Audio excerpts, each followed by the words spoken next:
began Level Up Movement by scraping together 167 email addresses that were sitting on my hard drive somewhere. I realized very, very quickly that I built in under a year span of time a six-figure side hustle. You said you've got 5,000 people on your email list and 3,000 paying customers.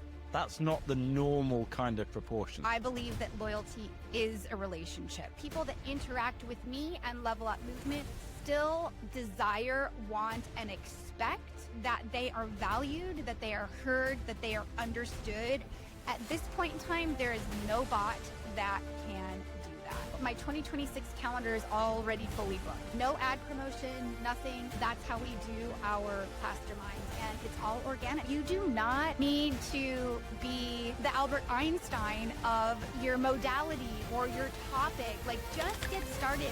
Hello and welcome to the Art of Selling online courses. We're here to share winning strategies and secret hacks from top performers in the online course industry. My name's John Ainsworth, and today's guest is Erika Quest.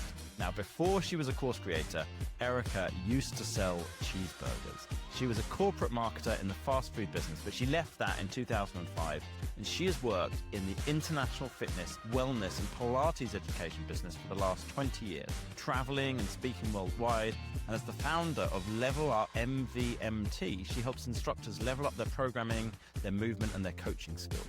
We're going to talk today about how she got started, who she helps, how she helps them, and her approach to business. Erika, welcome to the show. Hey, John, thank you so much for having me. And it's so funny because Level Up MVMT was my answer to trying to stay in the millennial category and have a cool terminology for movement. So it's Level Up Movement. Is that how you say it? Level Up Movement? And it's actually partially because okay. levelupmovement.com was probably already taken. So I had to get slick on how I was going to develop a URL. So there you go. I had at one point, do you remember the MTV show called I do. Pimp My Ride? Do you remember that? Oh, totally. Uh-huh. So at one point I came up with the idea of Pimp My Funnel, and I went to buy the domain and I found out that Russell Brunson had already bought it 10 years earlier. I was like, God damn it, I thought this was an original idea.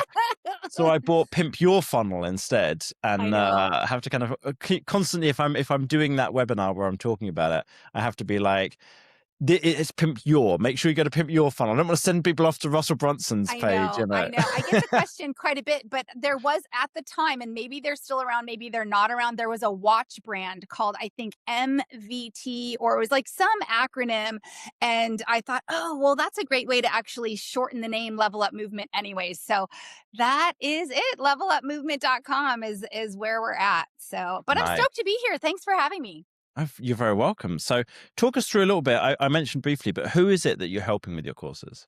We really are an online continuing education platform for the movement and the fitness industry. If you want to niche us down, the bulk of our users are from Pilates, and we are finally in my industry that I've been in for over 20 years having our moment. So Pilates is actually on the map. We made it on SNL last year, which I think is a big ta-da for our entire industry, but we're definitely blowing up in the world. And but I've been doing this for a very long time. So our audience is primarily movers, instructors from all over the place, but they are in general Pilates instructors, and they want more information, tips, tricks, hacks on how to work with their clients. And so when you say work with their clients, is this all focused around how they can help their clients to get better results, or is it also about the marketing and the business side of running a Pilates?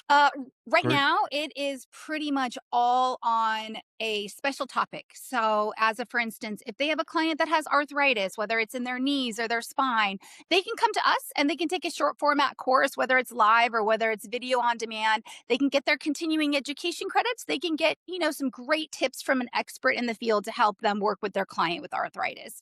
I do, as you mentioned, have a robust relationship marketing background. I do some business coaching myself for the boutique Pilates Pilates and group fitness studio industry, but that's not a huge revenue stream I focus on. I primarily focus on continuing education. And give people some idea of the size of your business, revenue if you're happy to share, but if not, like number of students or something like that. Yeah.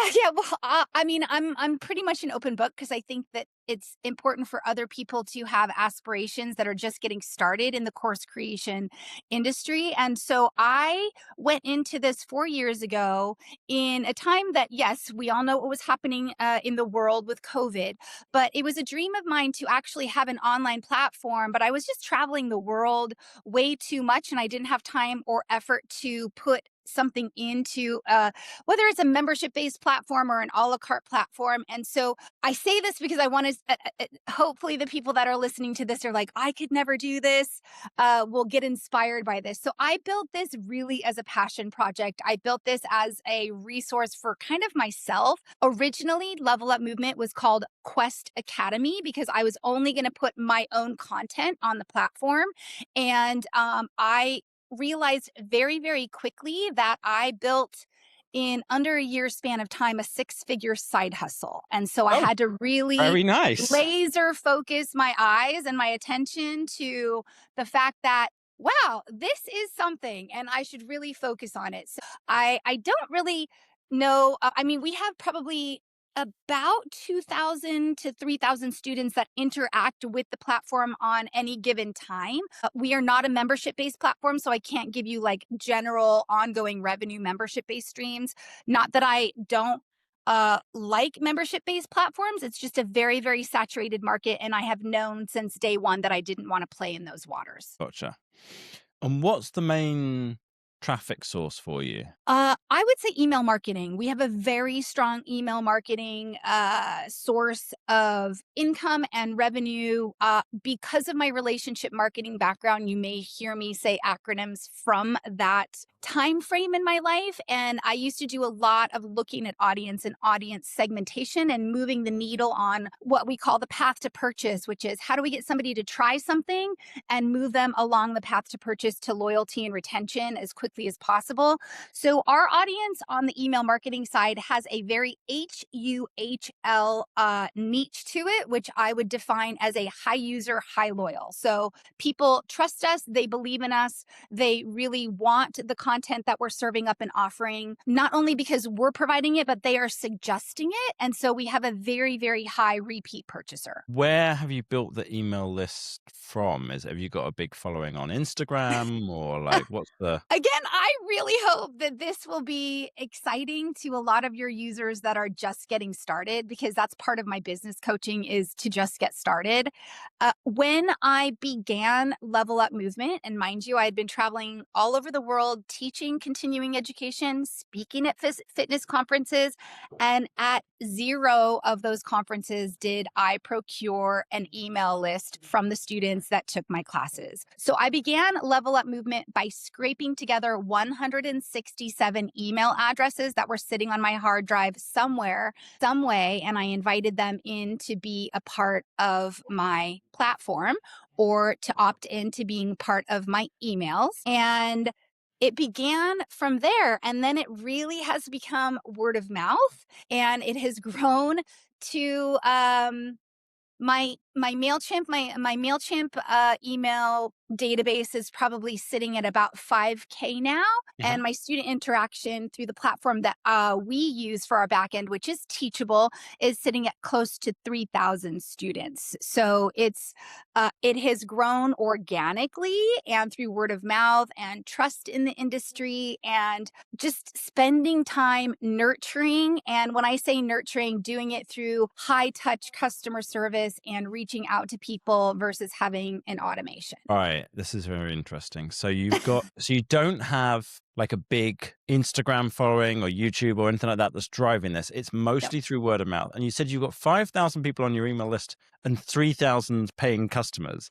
That's not the normal kind of proportion. So that's Nope. very interesting. So talk us through a little bit about, there's obviously something you're doing that's working really well here. So talk us through this idea of the high touch customer service. Like what does So that mean? because of my relationship marketing background, I believe that loyalty is a relationship, right? So there is a beautiful thing happening in the world and in the world of online sales, but also I think something that people need to lean into and away from and use it in a sparing way that suits their business or their businesses well, but not entirely. And that is automation. It's not that I don't believe in automation. It's not that I don't believe in bots and tech or analyzing statistics, but I believe, especially in my industry, because we are typically working with human bodies and that we are using oftentimes tactile cueing in our studios and in our boutique fitness studios, that people that interact with me and Level Up Movement still desire, want, and expect that they are valued, that they are heard, that they are understood. And at this point in time, there is no bot that can do that. And so I do not spend hours on my customer service, so let that be known. But the people that we interact with, if they email me, they email my assistant or my partner in the company, they hear back from us directly and they very much appreciate that. Okay. So you're doing anybody who messages is hearing back directly from one of the two of you. And then how is that working in terms of like what do you think it is that's then causing people to become so loyal? Could you kind of give us some like really practical examples that maybe listeners could learn from? It's trust in me, I believe, first and foremost, because of my experience in the industry and the relationships, again, that I've made throughout the fitness and the wellness industry and Pilates specifically. Very fortunate that I've had the access and the joy of training with a lot of esteemed teachers, mentors, presenters in the industry and gotten to know them. And so I've built a lot of trust with people in the industry who also are excited about what I'm doing with the platform. And they may not have an outlet to put their content out. So I use Mm, my marketing background to help said person in the industry, an expert, let's just stick with the arthritis theme, an expert on arthritis and joint pain, to be able to produce their content, put it out there, pay them very well, and be able to share their voice in the industry outside of just my content and my voice. got it. Okay. So that's the second thing that you're doing that's different to most of the people listening, is that you're selling other people's courses as well.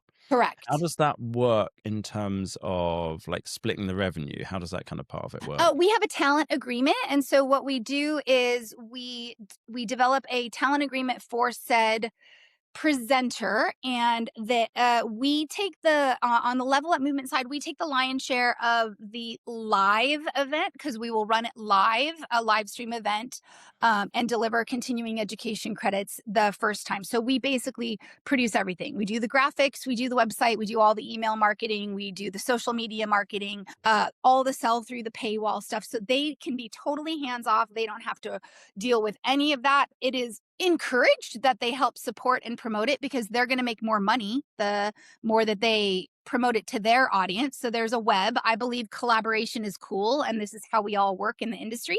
It's also why I'm sitting in front of you on this podcast right now, because this is how we support each other in an industry, and we grow our networks and we grow our databases. And then we produce everything. They just produce the content. They come on, they do the live event, and then we turn the course over into video on demand with distance learning CECs from there. After that has then happened, the contract agreement flips to their advantage because our customer service has gone down to next to nothing, and they make the lion's share of any residual video on demand sales from there. Got it. Got it. We did actually another. I did an episode with someone else who's running a similar kind of business model where she's selling other people's courses as well. Started off with just her, and Yep. then she had other people doing it. And she's completely different industry. She's a professional mosaic artist and teacher Amazing.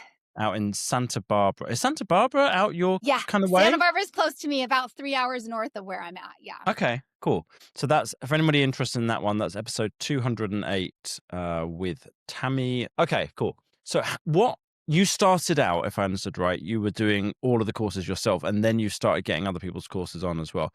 What was the thing that caused you to do that? Like, was there a sudden moment of insight? Did people keep asking you, could you promote my course as well? Was it your audience? Like, how did that happen? The background on this is this has been kind of a big dream of mine in general. So I had the idea that if it would happen one day where I could produce other content and promote other people.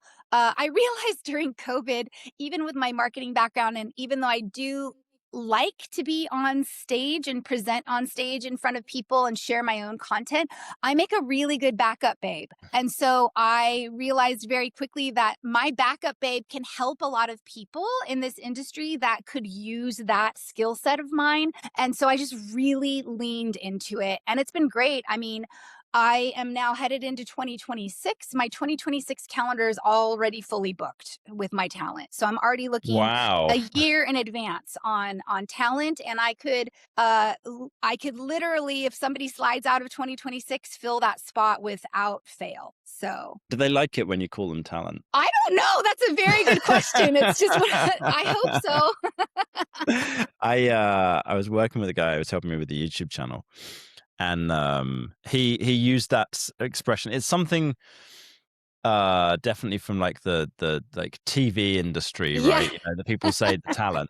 And he was referring to me in that as the talent, and I was just like, "Oh, look at me," you know. Yeah. No, I just call them talent. They're experts in their field on what they talk in, whatever it's, whether it's movement, whether it's fitness, whether it's biomechanics, whether it's neurobiology. We have it all. We kind of we cross a lot of different areas of movement and Pilates. And I think that they're very talented in what they're speaking of. And Mm. I believe, as somebody who loves to continue my education, when you stop learning, stop teaching. And so that also was part of my impetus in opening up my platform to other people, because I am so interested in continuing my education.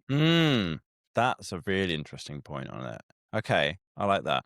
Now, if someone else is thinking, I wonder if I should do this as well. What's any of the like pros and cons with this approach? Is this something you think, oh, all course creators should be doing it? Or is it No. like, kind of depends on a few things, you know? Well, I think it depends on a lot of things, quite frankly. You'd need to have the network to be able to pull something like this off if you wanted to have, regular experts in the field or that field. I think also, too, one of the cons is that because I got so busy so quickly, I had to stop sharing my own content. And so Right. people are still asking for my content. I do a lot of content in the active aging market, meaning strategies on how to train an older adult or training for longevity. And so the original impetus of the platform was to put up several modules of my courses, and only one has been put up there in the last 4 years. So that's a Oh, con. wow.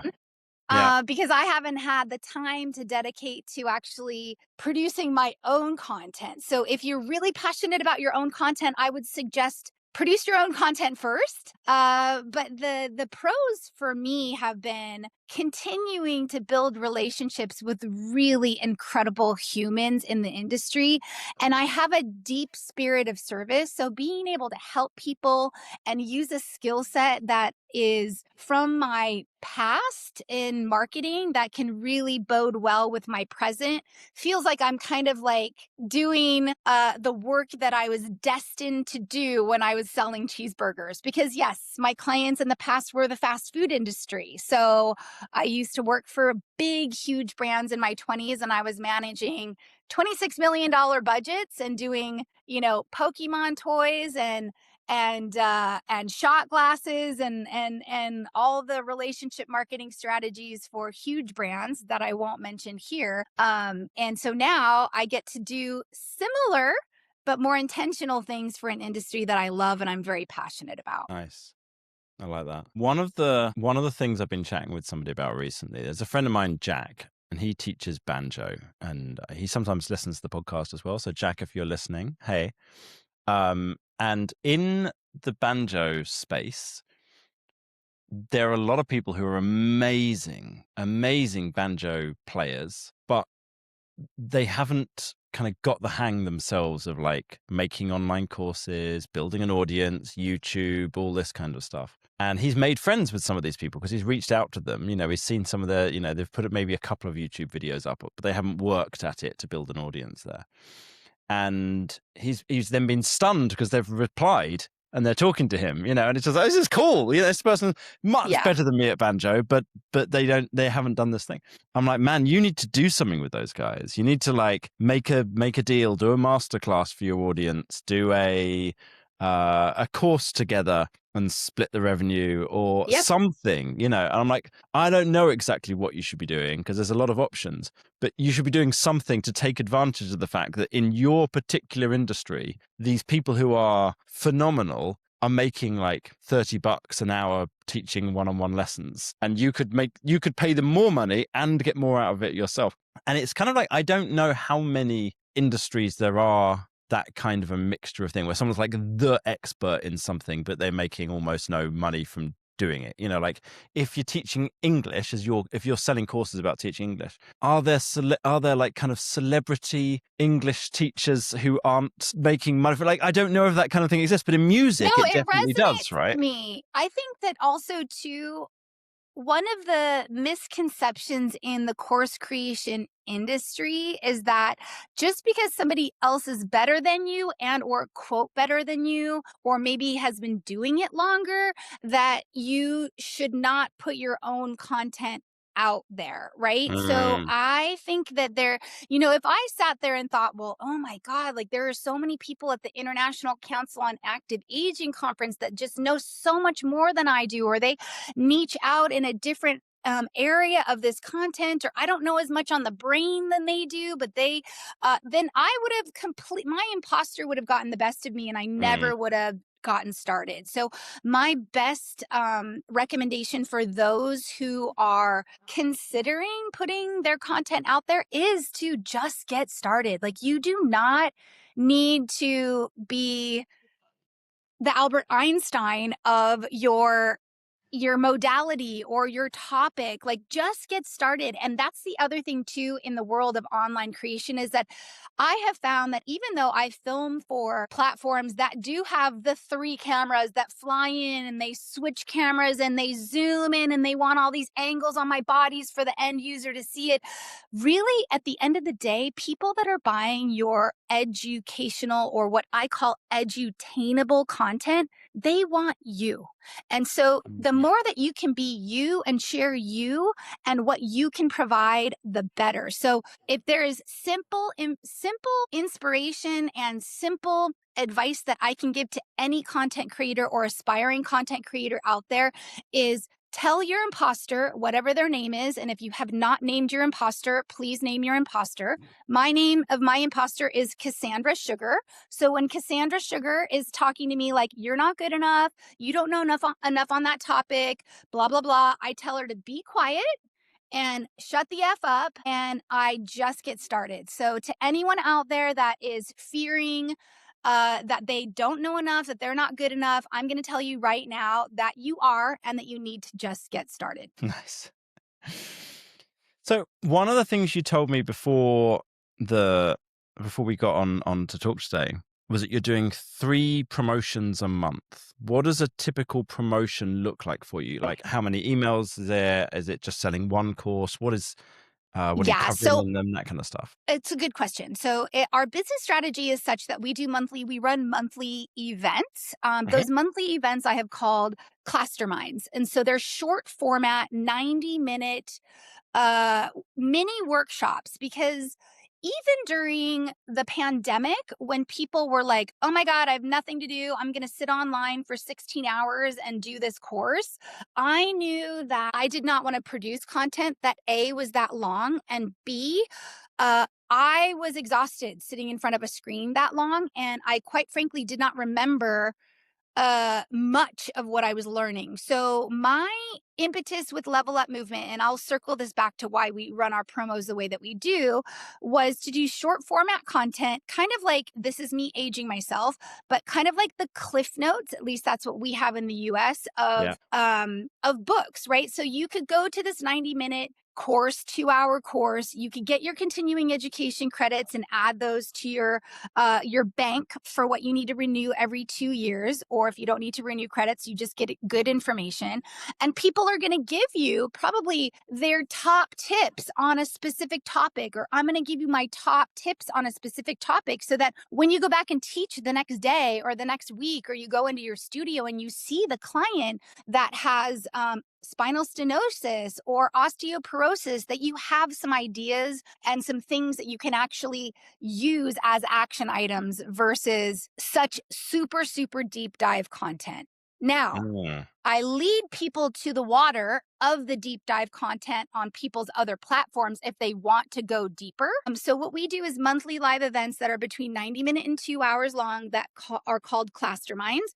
I started the what I call the double dip plan in the pandemic, which is people wanted to be live, so we run them live. But if you can't be there, we send you out the recording, we send you all the things afterwards, and it stays on the platform indefinitely for people to access. So once they've purchased it, they have access to it indefinitely.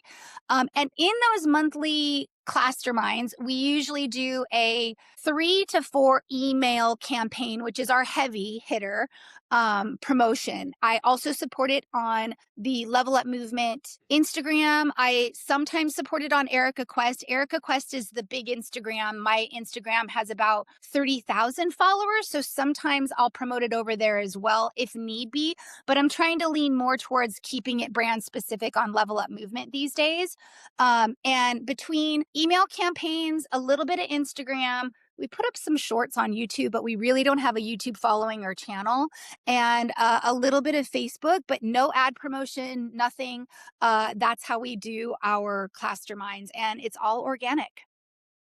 Nice. And we've grown our attendance. I can give you some numbers on that. Like for That'd be me, great. I used to have I don't know, we started with like maybe 20 or 30 registrants or attendees that had interest. And in October, we just ran our biggest Clustermind, which hit nearly 200 ticket sales for live attendance, and then kept selling thereafter, which is great. So in 4 Nice. years, we've grown our students and grown our ticket sales exponentially. And what was that? How much was the cost of the Clustermind? Or the Clustermind sits at about $55 for about 90 minutes to 2 hours of someone's time. And then is there like an upsell at the end of that into getting the main thing? Yeah, so there's not a main thing, but there's always upsells. And now that we have so much content, I think that we have published over 60 courses on our website, Yeah. and some repeat course providers because their topics are exponential and they have so much to talk on.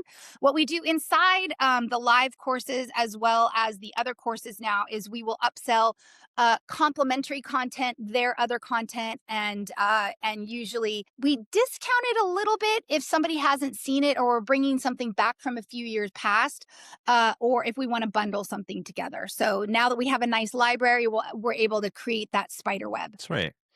And what's the vision for you for the next year? So you've got the plan already for 2026. Like, are you trying to grow the revenue of the business? Have you got other goals for it? Yeah, I mean, of course, scaling is a big thought bubble in my head. And we do other things outside of these monthly live events. We do have a longer format. Those are usually more exclusive, invite only products that we sell.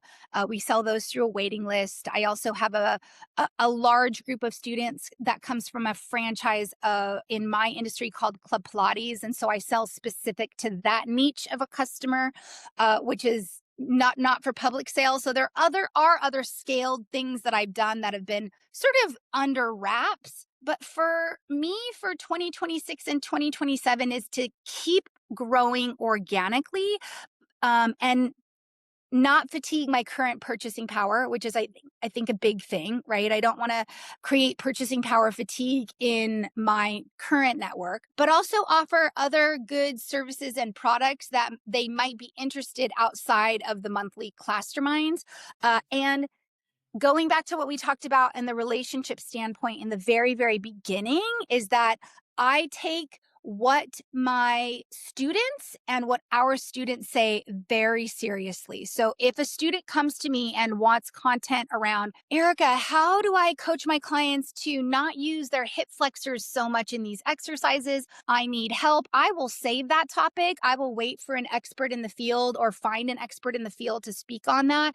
And then I will create or help create content around that topic. And so I think that scaling for me really is still leaning into my current audience, my current students, and helping them grow more, get better, and scale in a way that is meaningful. Because in my industry, and probably in many industries out there, I believe that there is not a product market fit. That is a very kind of like genericized term in any industry as far as product market fit. I believe that I am in the industry of product meaning fit. So the more meaningful I can be in my marketing and in how I build relationships, the more Level Up Movement will have high quality touch points and scale as organically as I want it to. Got it.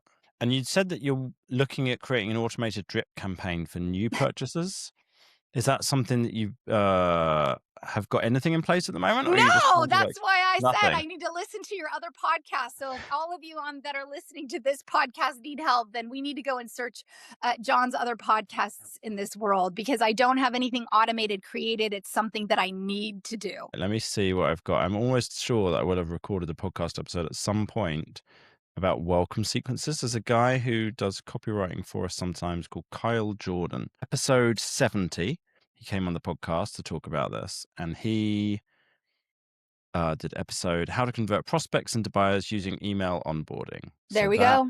that's the one there. Now, I'm almost sure that got some resources on that, but I don't think we've got it available as a download. So if you want to get details about, for anyone listening, if you want details of the structure for that onboarding sequence, I think we've got a PDF of it somewhere that I can just email to you. So just drop me an email, john@datadrivenmarketing.co.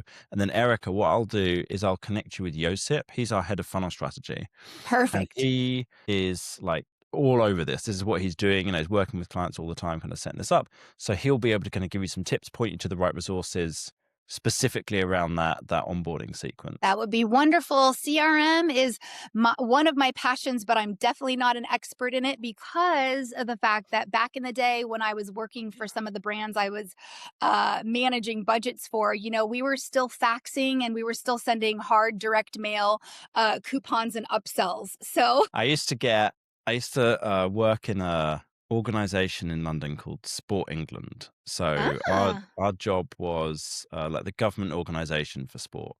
And so I was the campaigns manager there.